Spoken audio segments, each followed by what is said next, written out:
மாண்புமிகு கட்சி தலைவர் அவர்கள்.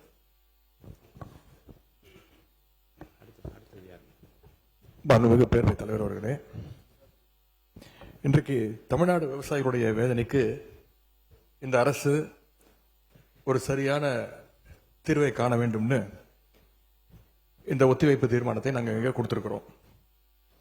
இந்த ஒத்திவைப்பு தீர்மானத்தை கொண்டு வருவதற்கு 4 முக்கிய காரணங்கள் இருக்கின்றது. முதல் காரணம், மேகதாது அணை கற்ற கர்நாடக அரசை தடுக்க இந்த அரசு என்ன நடவடிக்கை எடுத்திருக்கிறது என்று இந்த அவைக்கு நீங்கள் தெரிவிக்க வேண்டும். இரண்டாவது காரணம், முழு பயிர்க்கடன் தள்ளுபடின்னு நீங்க தேர்தலின் போது வாக்குறுதி கொடுத்துவிட்டு இன்றைக்கு ஆட்சிக்கு வந்துவிட்டு அரைகுறை தள்ளுபடி மட்டும் செய்வது ஏன்? மூன்றாவது காரணம், காவிரியில தண்ணீர் வராத காரணத்தினால குறுவை சாகுபடி இன்னைக்கு மொத்தமாக இல்லாம போயிடுச்சு. இதற்கு தகுந்த நிவாரண தொகையை எப்பொழுது இந்த அரசு விவசாயிகளுக்கு கொடுக்க போகின்றது? நான்காவது காரணம், டெல்டா மாவட்டங்களை வறட்சி பாதிக்கப்பட்ட மாவட்டங்களாக அறிவிச்சு அங்க இருக்கக்கூடிய விவசாயிகளுக்கு உரிய நிவாரணத்தை இந்த அரசு கொடுக்க வேண்டும்.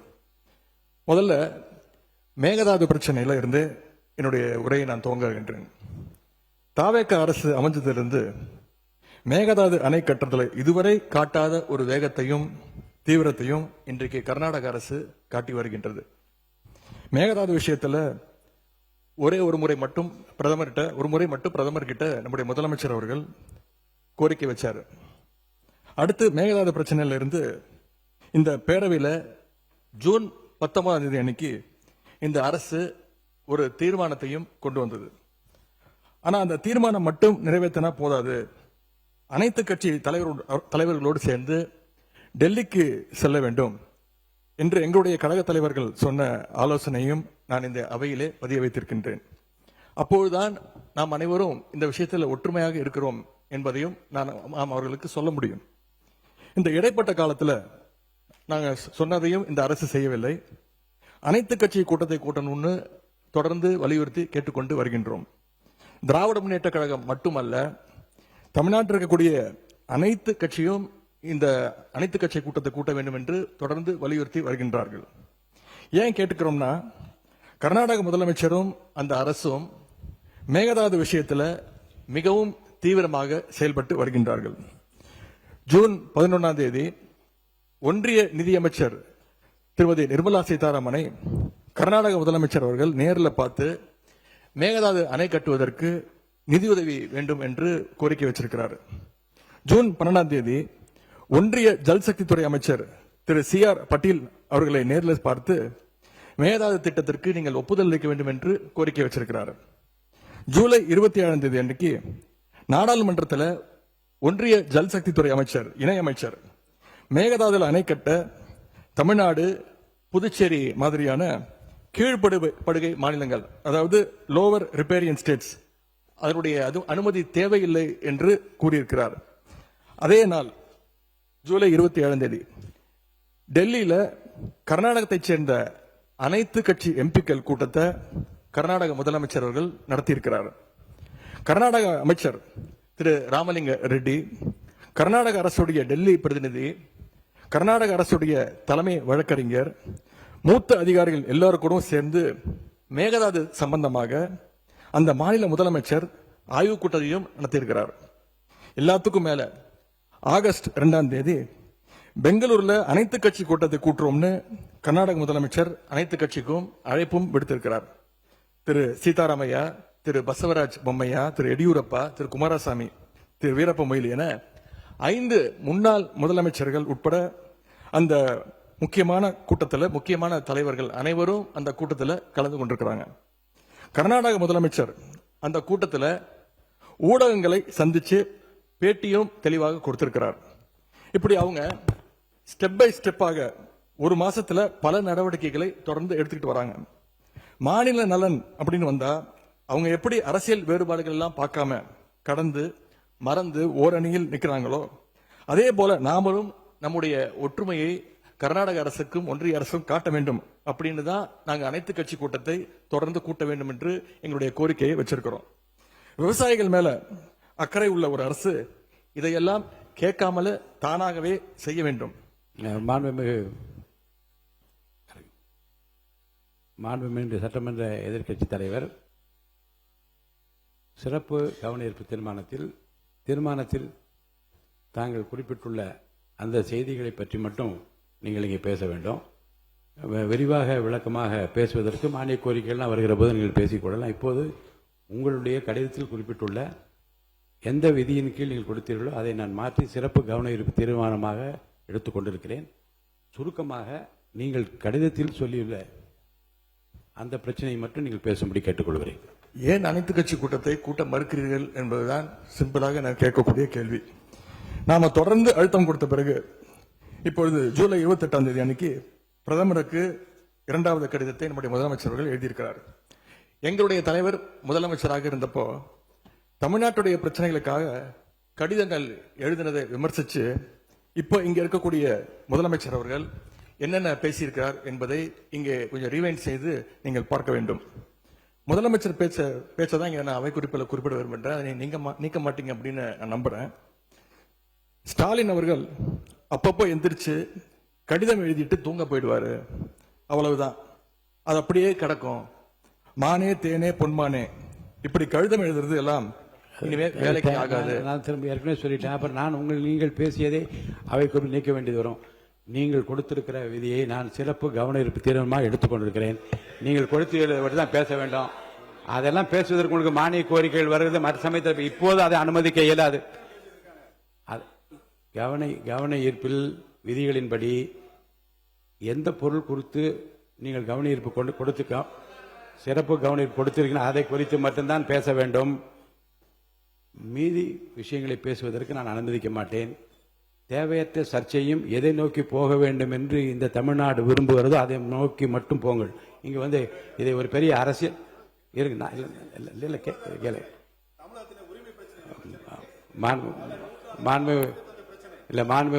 முன்னாள் முதலமைச்சருக்கும் தெரியும் இந்த ஜீவாதார பிரச்சனையை எப்படி கையாளுவது என்பதை பற்றி மாநில அரசுக்கும் தெரியும்.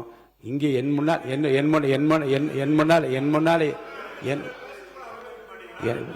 என் முன்னாலே இருப்பது விதிகளின்படி இந்த பேரவை நடத்த வேண்டும் என்பதில் நான் அக்கறையாக இருக்கிறேன்.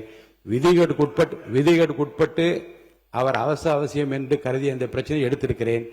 அவர் கொடுத்திருக்கிற இந்த கவன ஈர்ப்பு தீர்மானத்தில் என்ன குறிப்பிட்டிருக்கிறாரோ அந்த கருத்துக்களை சாதாரணமாக மரபு என்ன என்றால் அதை படித்துவிட்டு இந்த பிரச்சனையை உங்கள் கவனத்திற்கு கொண்டு வந்து கவனத்தை ஈர்க்கிறேன் என்று சொல்ல அமர்வதுதான் சரி. ஆனால் இதில் நான் பிரச்சனையின் தீவிரம் கருதி நான் அவரை பேச அனுமதித்திருக்கிறேன்.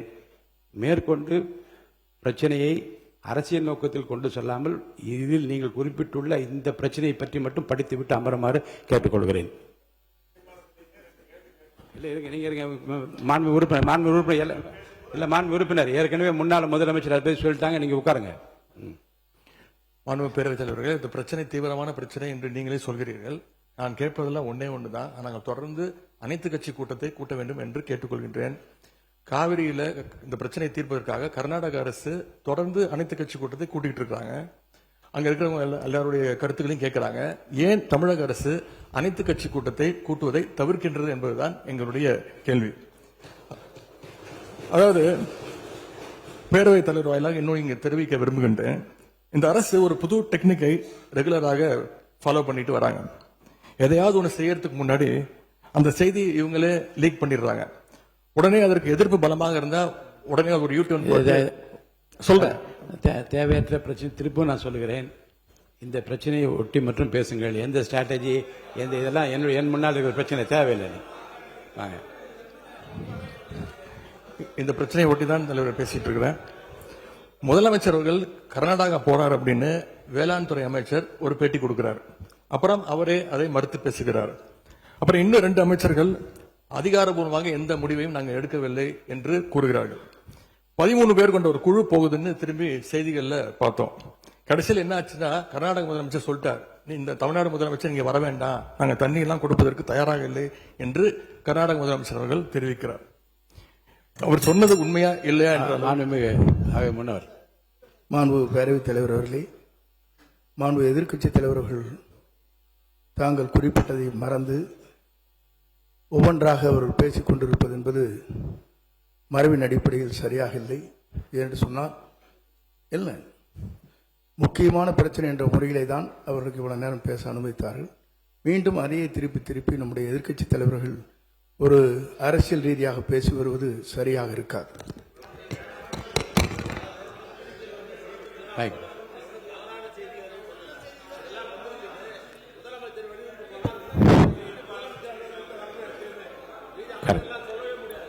உட்கார்.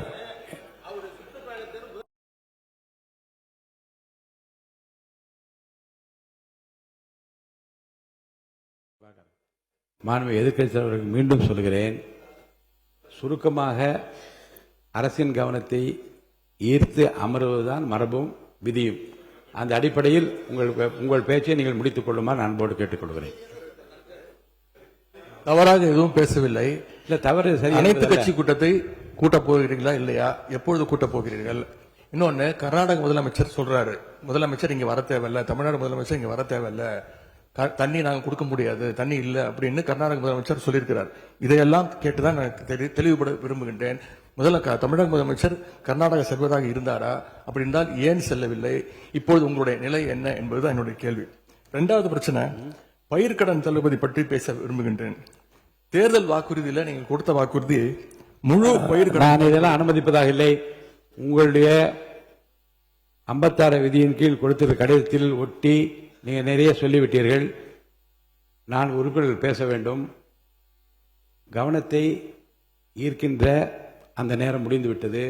நான் அடுத்த உறுப்பினரை பேச அழைப்பேன்.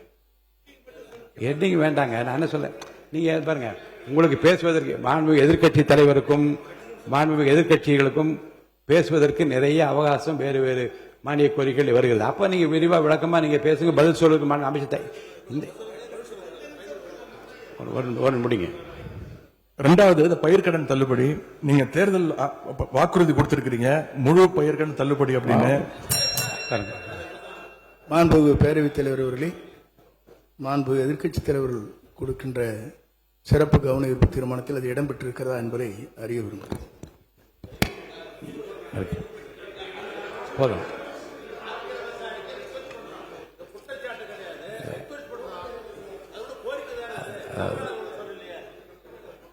பாருங்க, கவனத்தை ஈர்க்கின்ற அந்த பிரச்சனை மாறி இது வேறு வேறு திசைகளிலே செல்லுமானால் எந்த பிரச்சனைக்காக இதை அனுமதித்தனோ அந்த பிரச்சனை நிறைவேறாது. அருள் கூர்ந்து இதற்காக தான் நாங்கள் விவசாயிகள் போராடிட்டு இருக்கிறாங்க. நீங்க பயிர்க்கடன் தள்ளுபடி முழுமையாக கொடுப்போம்னு சொன்னீங்க, கொடுக்கல. இதையும் சேர்த்து தான் அங்க விவசாயிகள் இங்க போராட்டத்தில் ஈடுபட்டு இருக்கிறாங்க. எவ்வளவு டைம் தேவைப்படும் அப்படின்னு சொல்ல வேண்டும். அதே மாதிரி டெல்டாவில் இருக்கக்கூடிய அனைத்து தரப்பு விவசாய சங்க பிரதிநிதிகளையும் சந்திச்சு பேசுற மாதிரி முதலமைச்சர் அவர்கள் ஒரு கூட்டத்தை கூட்ட வேண்டும். மூன்றாவதாக, குறுவையில நஷ்டத்தை சந்திச்சிருக்கக்கூடிய விவசாயிகளுக்கு இந்த அரசு உரிய இழப்பீடு வழங்கணும்னு கேட்டுக்கொள்கின்றேன். எங்களுடைய ஆட்சியில 6.5 லட்சம் ஹெக்டேர் அளவுக்கு குறுவை சாகுபடி நடந்துச்சு. ஆனா இன்றைக்கு இந்த வருஷம் இந்த ஆட்சியில வெறும் 1.5 லட்சம் ஹெக்டேர் அளவுக்கு தான் குறுவை சாகுபடி நடந்திருக்கு. நீங்க ஸ்பெஷல் பேக்கேஜ் சொல்லி 134 கோடி அறிவிச்சிருக்கிறீங்க. அதை எத்தனை பேருக்கு கொடுத்திருக்கிறீங்க என்பதை இந்த அவையில தெரிவிக்க வேண்டும். ஏதாவது கணக்கெடுப்பு நடத்தியிருக்கிறீர்களா? மாண்புமிகு பொதுப்பணித்துறை அமைச்சர்.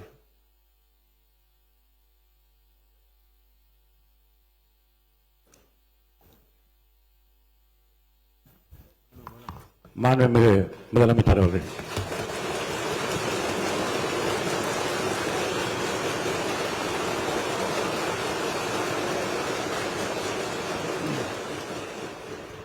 மாண்புமிகு பேரவைத் தலைவர் அவர்களே, உட்காருங்க. அவங்க பேசும்போது குறுக்கிட வேணாம், உட்காருங்க. இன்னொன்னு நீங்க இல்ல, இடையில அனுமதிக்க முடியாது. இல்லைங்க, இல்லைங்க, உட்காருங்க. நான் எல்லா வாய்ப்பு கொடுப்பேன். இருங்க, உங்களுக்கு கொடுக்குறேங்க. உங்க பேரை படிச்சு இருங்க. உங்க பேரை தெளிவா படிச்சுட்டேன். உட்காருங்க. உங்களுக்கு இல்ல, இப்ப அவங்க பாருங்க, அவர் இல்ல இருங்க, உட்காருங்க. உட்காருங்க. விதிகளின்படி தான் நடக்குது. உட்காருங்க. நான் சொல்றதை கேட்டு. எதிர்கட்சி தலைவர் இன்னும் முடிக்கலைங்க. அவர் பேச முடிச்சிட்டாரா? இன்னும் எதிர்கட்சி இன்னும் முடிக்கவே இல்லை. உட்காருங்க. நீங்க அவர் பேசி என்ன அதுதான் பேசுறேன். எது சட்டமோ எது விதி அதான், எது விதி அதான் நான் பேசுறேன். எனக்கு பயப்பட சொல்லி நான் சொல்லுங்க. அவைக்கு பயப்படுங்க, விதிக்கு பயப்படுங்க. எனக்கு பயப்பட வேண்டாம், விதிக்கு பயப்படுங்க. மாண்புமிகு எதிர்க்கட்சி பேசி முடிக்கல. அவர் பேசி முடித்த இருங்க. அவர் பேசுகிற போது குறுக்கீடு பாருங்க. அவர் பேசுகிற போது தயவுசெய்து உட்காருறீங்களா? உட்காருங்க. என்ன உட்காருங்க, நான் அனுமதி தரேன். பேரவை முன்னவர் பேசுங்க. பேரவை முன்னவர் உட்காருங்க, பேசுங்க. நீங்க பேச கருத்து சொல்லுங்க. மாண்பு பேரவைத் தலைவர் அவர்களே, ஒரு நிமிஷம். மாண்பு பேரவைத் தலைவர் அவர்களே, எதிர்க்கட்சி தலைவர் சொன்னதற்காக இல்லை, ஒரு நிமிஷம். எதிர்க்கட்சி தலைவர் குறிப்பிட்டதற்காக அதற்கு ஒரு பதில் அளித்ததற்கு பிறகு முறைப்படி உங்களுக்கும் அந்த வழங்கப்படும். ஆகவே நீங்க அதுக்குள்ள அவசரப்படாது.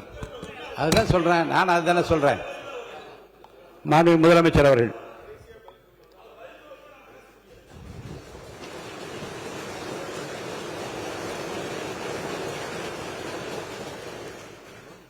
மாண்புமிகு பேரவைத் தலைவர் அவர்களே, காவிரி விவகாரத்தில் எதிர்க்கட்சி சில விவரங்களை கேட்டிருக்கிறாங்க.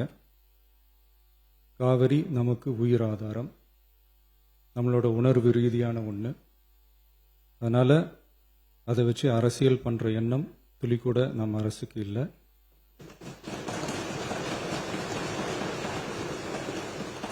அதுக்கான அவசியமும் இல்லை. மேகதாது விவகாரத்தில் நாம் எல்லாரும் சேர்ந்து தான் தீர்மானம் போட்டோம். அதை நேர்முக கடிதமாக மாண்புமிகு பிரதமர் அவர்களுக்கும் அனுப்பி வச்சிருக்கிறோம். அதோடு நாம் அப்படியே இருந்துடல.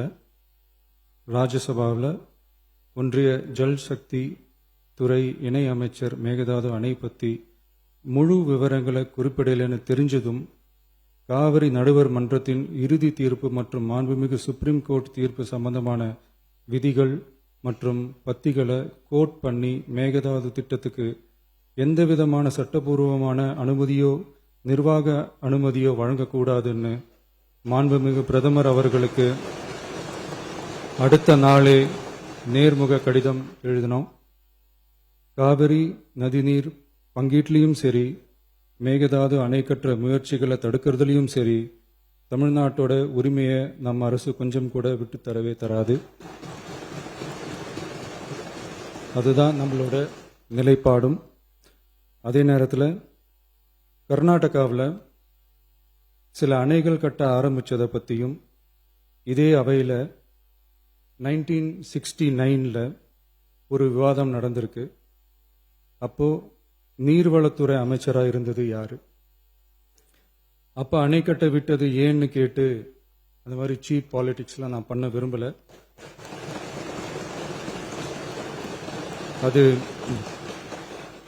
அது நம்ம நோக்கமும் இல்லை. ஏன்னா காவிரி விவகாரத்தை ரொம்ப கவனமாக கையாளணும். எந்த கட்சி ஆளுகிறது, எந்த கட்சிக்கு பெருமை, யாருக்கு பெருமைன்னெலாம் பார்க்கக்கூடாது. இது தமிழக மக்களுடைய பிரச்சனை அப்படின்னு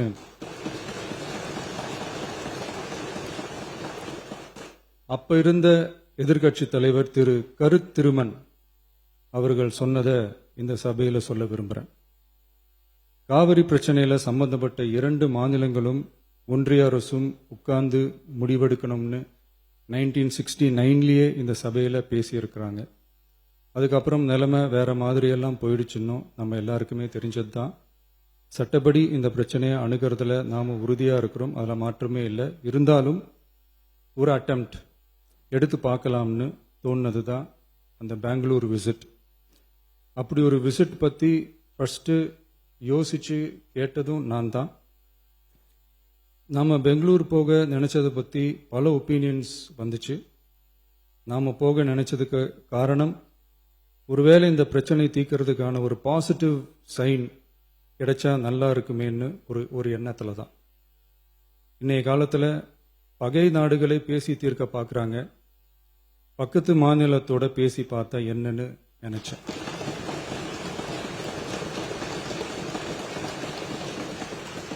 அதனால தான் அப்படி ஒரு அட்டெம்ப்ட் எடுக்க நான் ட்ரை பண்ணோம். ஒருவேளை அந்த அட்டெம்ப்டில் ஒரு அவமானம் நேர்ந்தா என்ன செய்யன்னு சில பேர் கேட்டாங்க. அப்படி நடந்தா தமிழ்நாட்டு மக்களுக்காக அதையும் தாங்க தயாராக தான் இருக்கேன். இருந்தாலும் இருந்தாலும் நம்ம மேல அன்பு காட்டின அத்தனை பேருக்கும் என்னோட நன்றிகள்.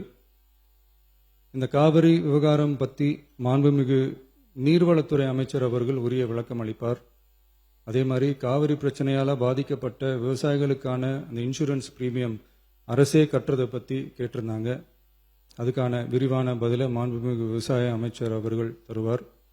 அப்புறம் இந்த குறுவை சாகுபடிக்கு அந்த நிவாரண தொகுப்பு பற்றி எதிர்க்கட்சியிலேருந்து கேட்டிருந்தாங்க. அந்த குறுவை சாகுபடிக்கு அந்த நிவாரணம் ஏற்கனவே கொடுத்தாச்சு, வழங்கியாச்சு. இது அரசியலே நாங்க தான் அப்படின்னு சொல்லிக்கிறவங்களுக்கு இது எப்படி தெரியாம போச்சுன்னு எனக்கு தெரியல.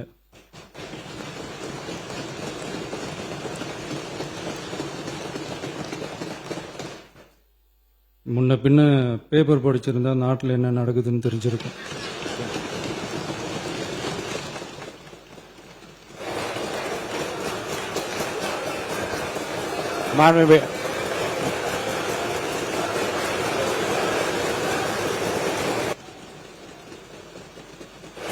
மாண்புமிகு எதிர்க்கட்சி தலைவர் சுருக்கமாக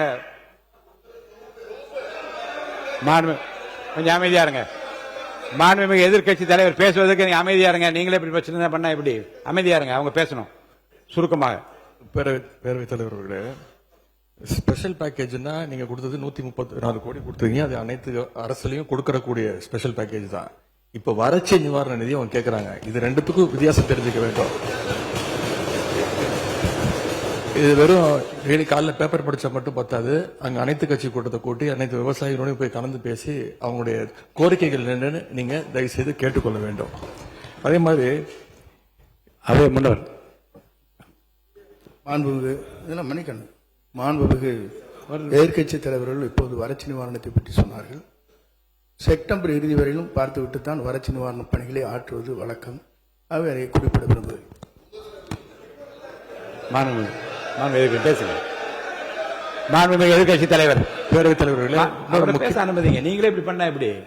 மாண்புமிகு எதிர்க்கட்சி தலைவர் சுருக்கமா தலைவர்களே, இன்னொரு திரும்பி கேட்பதுதான், கர்நாடகாவில் அவங்க அனைத்து கட்சி கூட்டத்தை கூட்டி முன்னாள் முதலமைச்சர்லாம் வர சொல்லி அவங்களுடைய கோரிக்கைகள்லாம் கேட்டுக்கிட்டு இருக்காங்க, தொடர்ந்து கேட்டுட்டு இருக்காங்க. இந்த தாவேக அரசு ஏன் அனைத்து கட்சி கூட்டத்தை கூட்டுவதற்கு என்ன உங்களுக்கு பயம், என்ன உங்களுக்கு தயக்கம் என்பதை நான் கேட்டுக்கொள்ள விரும்புகின்றேன். அதே மாதிரி குறுவை பாதிச்ச சம்பவம் இன்னைக்கு கேள்விக்குறியாக நிலையில விவசாயிகளுடைய தொடர் கோரிக்கை டெல்டா மாவட்டங்களை வறட்சி பாதித்த மாவட்டங்களாக அறிவிச்சு அதற்கான உரிய நிவாரணங்களை அவங்க தொடர்ந்து கேட்டுட்டு இருக்கிறாங்க. எனவே அதையும் இந்த அரசு செய்ய வேண்டும் என்று கேட்டுக்கொள்கின்றேன். நன்றி.